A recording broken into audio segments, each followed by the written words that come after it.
On the present episode, Starship is launching this weekend. A critical asteroid investigation has begun, an astounding test flight for ULA, and a deep space closure has occurred. In an unexpected update released Monday night, SpaceX has revealed a new plan for Starship's flight number 5. It's launching this weekend, or is it? The company chose some very specific phrasing here. Starship's 5th flight test could launch as soon as October 13th, pending regulatory approval. Sure, a lot of things could happen, but will it happen? Well, we're confirmed that flight number 5 will be going for a catch attempt with the Super Heavy booster, that's if all systems are working well. SpaceX writes that thousands of specific vehicle and pad checks must be met before a return and catch attempt of the Heavy booster, which will require strong systems on the booster and tower, in addition to a manual command from the mission's flight director. If this command isn't sent before the completion of the boost back burn, or if automated safety checks show unacceptable conditions with Super Heavy or the tower, the booster will default to a trajectory that takes it to an ocean landing and soft splashdown in the Gulf of Mexico. As for the ship stage, it will take a similar flight profile to test number 4. SpaceX says there has been a complete rewrite of the heat shield for this launch with newer generation tiles and a backup cutting-edge layer, along with additional protections between the flap structures. This massive effort, along with updates to the ship's operations and software for re-entry and landing burn, will aim to improve the previous flight and bring Starship to a soft splashdown at the target area in the Indian Ocean. And with that, Elon and SpaceX have put the ball firmly in the court of the regulators. So far, this is the most aggressive pressure tactic we've seen the company apply to the FAA, so it will be pretty interesting to see how or if they respond to this new Starship timeline. Moving on to SpaceX, who just launched a crucial mission under very peculiar conditions. The payload, delivered on a Falcon 9 rocket on October 7, is a European deep space probe called Hera. Its mission is to investigate a very special asteroid called Didymos, the one that was impacted by NASA's DART mission in 2022. Hera is on its way to examine the effect of the DART mission on the asteroid and its companion rock, Dimorphos. NASA's Double Asteroid Redirection Test, DART, was the first attempt at creating a planetary defense strategy against potentially dangerous asteroids. Neither Didymos nor Dimorphos pose any threat to Earth, but scientists wanted to see if they could deflect an asteroid by smashing a probe into it. From what we've observed so far, the DART mission appears to have been successful, but we still need a closer look to know for sure what went down. So Hera is somewhat like a crime scene investigation.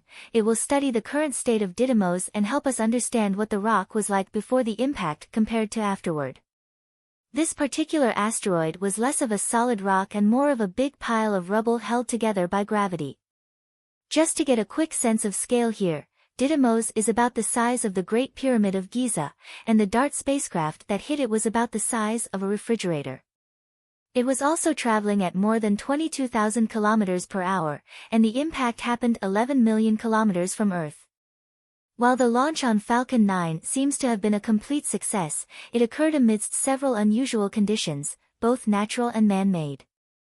Weather was a key factor at play here, as a powerful hurricane is currently approaching Florida. Falcon had a very short launch window with only a 15% chance of seeing acceptable weather conditions, but fortunately, everything came together. Of course, the other odd factor for this launch was the FAA, who are still considering the Falcon 9 grounded, but made a special exception for this mission. What's going on with that? Well, it all comes down to the rocket's upper stage. On the Crew 9 launch last week, the second stage vehicle failed to make its scheduled deorbit burn after separating from the Crew Dragon. The remaining vacuum engine and fuel tanks were supposed to fire up one last time to slow themselves down and re-enter the atmosphere at a very specific angle, ensuring any debris would fall into the ocean far from populated areas. Something went wrong. SpaceX calls it an off-nominal deorbit burn. The upper stage did re-enter over the ocean and didn't hit anyone, but it came down outside the targeted splashdown zone. The FAA says they don't want Falcon returning to service until more paperwork is filed, except for this ESA launch. The reason given actually makes pretty good sense, considering that Hera is a deep space probe. It required SpaceX to burn a Falcon 9 booster, making it the 23rd and final flight for this particular piece of hardware.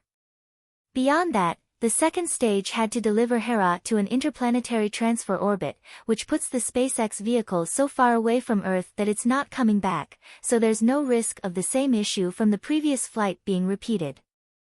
The same goes for NASA's upcoming Europa Clipper mission, which will require all 3 booster cores of the Falcon Heavy to be expended to get the probe on course for Jupiter's orbit. Unfortunately, the Clipper couldn't get ahead of the hurricane, so Falcon Heavy and its payload are locked down in the VAB until the weather clears.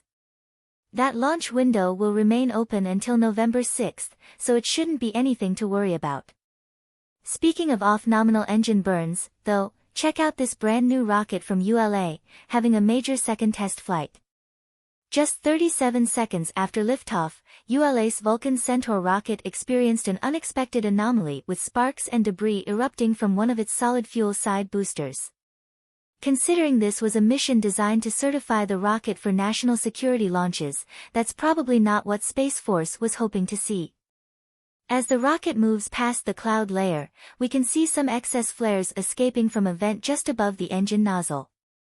A few moments later, a small energetic event occurs that seems to blow the entire lower section off the booster, sending the nozzle veering to the side. Solid rocket boosters are wild cards in the spaceflight industry. You don't know what they're going to do until they're lit. Once they start, they can't be stopped, and when they fail, the results can be catastrophic. This happened when a solid booster on the Delta II rocket failed during a launch back in 1997. Within seconds, the entire first stage was reduced to a cloud of flaming debris, which then rained down upon Cape Canaveral and set a lot of things on fire. So ULA definitely got lucky with this one. The exact cause of the issue with Vulcan is still under investigation, with ULA CEO Tony Bruno simply saying, "We'll be looking into that after the mission is complete." Despite this event, the Vulcan Centaur continued its journey to orbit as planned.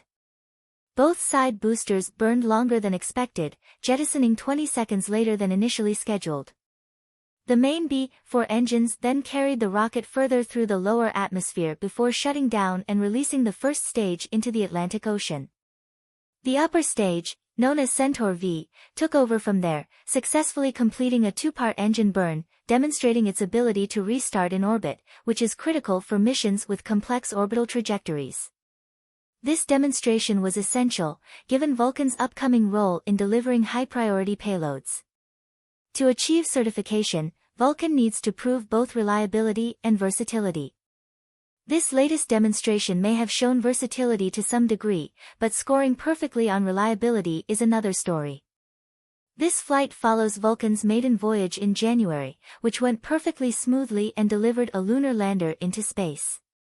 For this second mission, the original payload, a Sierra Space Dream Chaser cargo vehicle, wasn't ready in time. Instead, ULA launched a mass simulator along with a set of experimental instruments to gather as much data during flight as possible. The Vulcan is a make-or-break product for ULA, as it aims to replace both the Delta IV and Atlas V rockets. With 15 remaining Atlas V rockets in its inventory, ULA is positioning Vulcan as the go-to vehicle for all future missions, designed to compete with the SpaceX Falcon 9 and Falcon Heavy.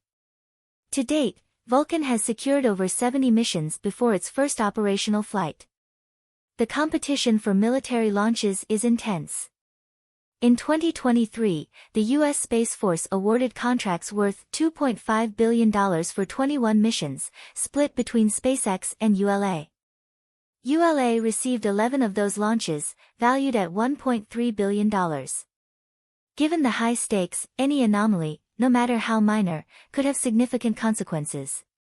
Now, ULA engineers are poring over data from Friday's launch to determine the cause of the booster issue.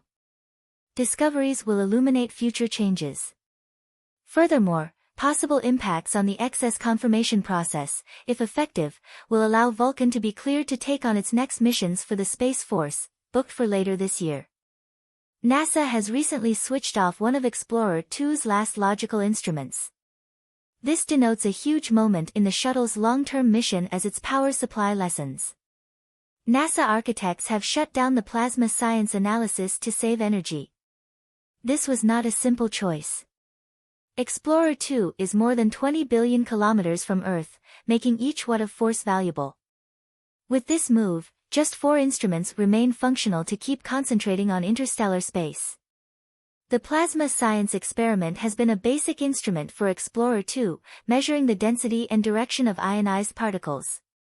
It confirmed the rocket's exit from the heliosphere in 2018 when Explorer 2 entered interstellar space, becoming just the second human-made object to cross this boundary.